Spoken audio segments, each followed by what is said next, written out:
Hey everyone, this is Keegan from National Powersports.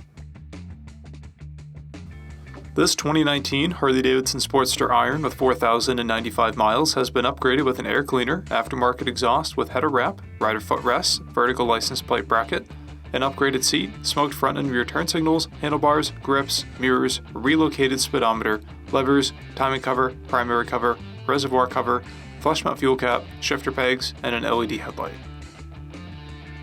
Years pass by and trends come and go, but the Sportsters and their classic style are always appealing, thanks to their rugged power and manageable size.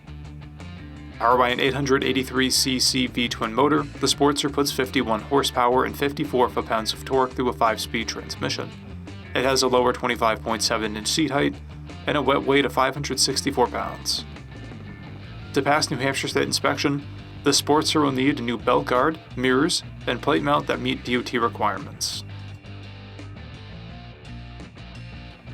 To see everything we know about this vehicle, including full mechanical and cosmetic condition reports, the service repair order, high-resolution photos, and more, please visit the listing on our website. We have also purchased the CycleCheck's Vehicle History Report. You can view this report by clicking the link on the right side of the video.